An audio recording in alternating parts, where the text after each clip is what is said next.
কবিতাৰ শিৰোনাম হেৰুৱা সুবাস।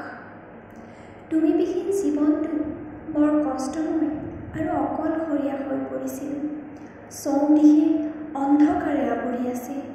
পোহৰ বিচাৰি হাবাথুৰি খালোঁ। নিস্বাৰ্থমৰে ভাল পাইছিলোঁ, কিন্তু কাষত নাপাওঁ। আজি হৃদয়ৰ অভ্যন্ত যন্ত্ৰণাবোৰ প্ৰকাশ কৰিব নোৱাৰি ওঁঠবোৰ কঁপাইছিলোঁ। সজাত ভাটি পক্ষীৰ দৰে ৰাখিছিলোঁ, কিন্তু বনৰ অগ্নিত জ্বলাই দিলোঁ অতীতৰ বিশাল বিশ্বগত স্মৃতিবোৰ। শব্দৰ মায়াজালত বান্ধিছিলোঁ মিছা ভালপোৱাবোৰ।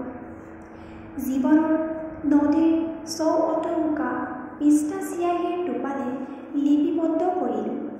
সঁচা অনুভূতিবোৰক হৃদয়ৰ দস্তাবেজত অংশীবিহীন সংগীত ওঠৰ বাহাৰে কলমৰ নিগৰি চিয়াহীৰ টোপালেৰে জীৱনত পোহৰ ভাত বিচাৰি ল'লোঁ। হেৰুৱা সুবাস পামনে নালাগে বুলি কবিতা আৰম্ভ কৰিলোঁ। অন্তিম কাললৈ এইদৰে থাকিম, মন মেলিলোঁ, চকু মেলিলোঁ। ধন্যবাদ। फिर तो भाकर मुझे फिर रुला जा।